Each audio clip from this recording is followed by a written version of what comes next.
I'm a doctor, and I recently discovered a terrifying new disease.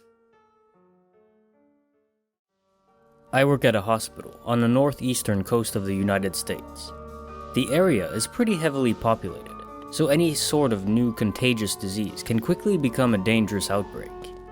Think of measles, chickenpox, or conjunctivitis. Once a person gets in a dense urban environment, it can quickly spread and even cause casualties if the disease is dangerous enough. The disease is not always dangerous though, just an infection, foreign bacteria entering the body and just sitting there. No symptoms. A person wouldn't even know they have this disease, as they would still be able to function as a perfectly healthy adult, child, or teenager. This is essentially what the newly discovered BD-137 is. The BD stands for Bacteria Dormant, if you're wondering.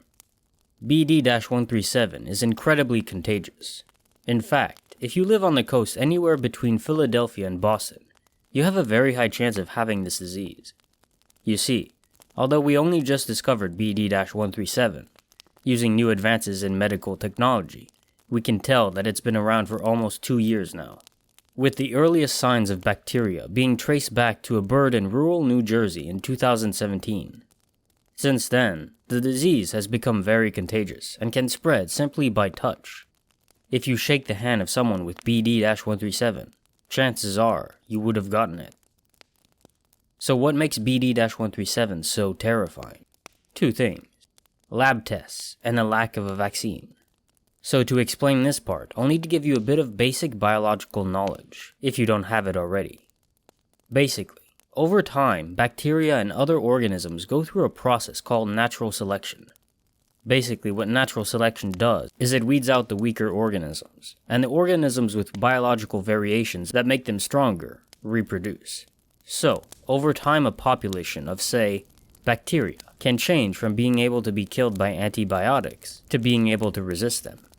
Think of it as a video game. As the bacteria earns XP points, it can level up and unlock new random upgrades, like advanced armor or a better weapon.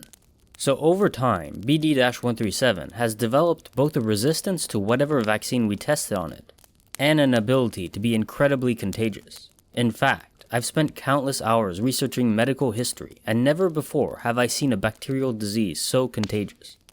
In fact, I would put money on BD-137 being more contagious than the common cold.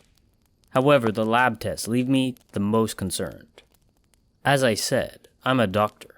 However, over the past few years I've changed my specialism from treating patients to researching cures for new diseases.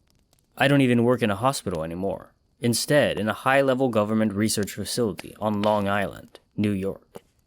It's a pretty secure place, and because we're one of the biggest facilities for medical science in the whole country, we get lots of government funding, as well as permission to carry out some more advanced research. I'll touch on that later. Anyway, when we first discovered this disease, we weren't too worried. We gathered samples and placed them into our stockpile. You see, there's more than one of these types of disease. However, BD-137 is so contagious and so rapidly evolving that not so long after we discovered it, we placed it in the research priority section and notified WHO, the World Health Organization. In January of 2018, we received our first grant for research of BD-137. Not too long after that, I started researching the disease as I was placed at the head of a research team, specifically tasked with finding a way to eradicate it and possibly store it. Our first task was to get a clear picture of the bacteria's DNA structure and how it could evolve so fast. What we found was incredibly fascinating.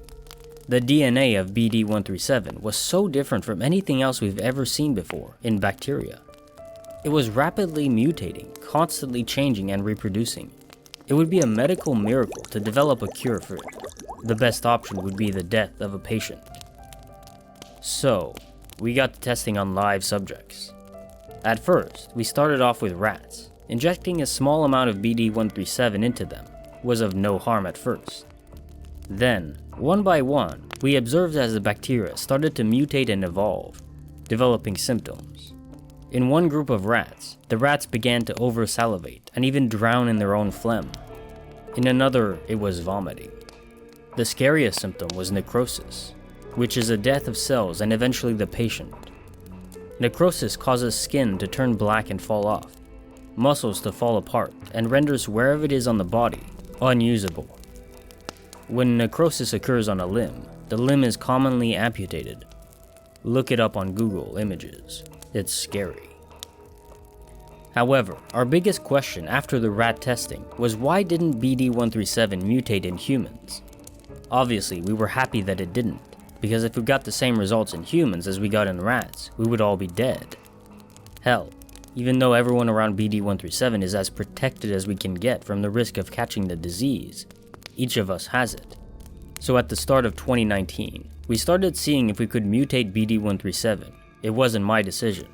I protested, but I lost, and eventually conceded to running the trials. We started with a hand.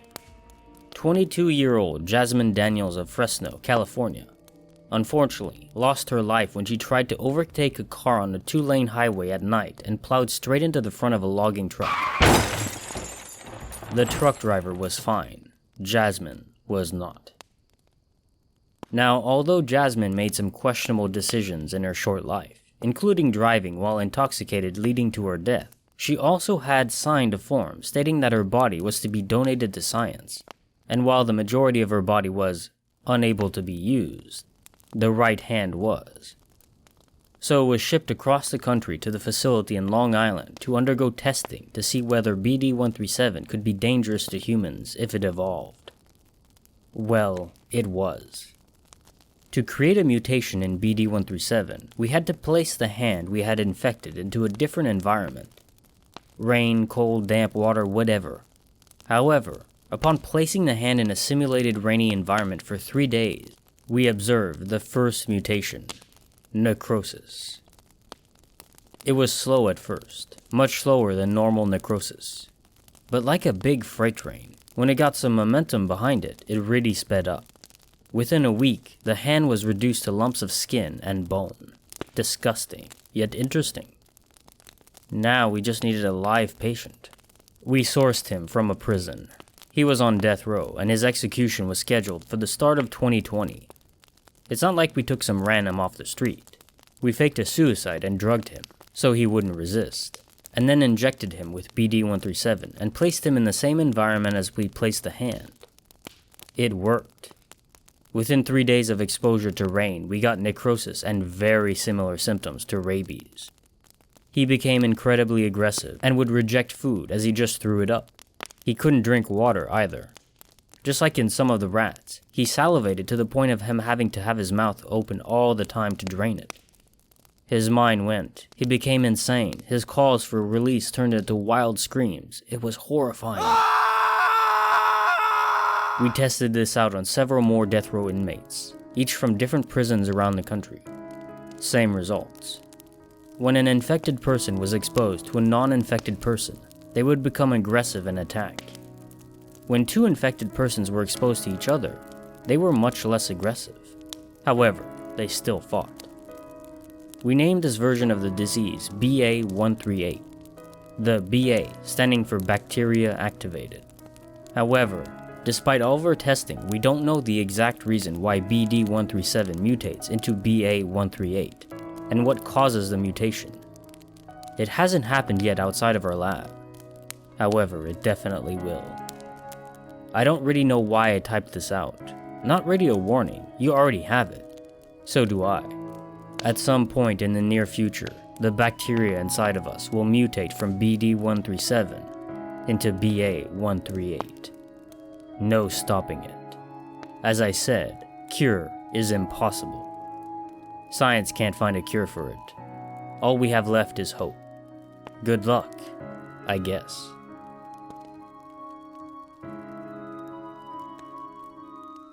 This is Kinetic Symphony.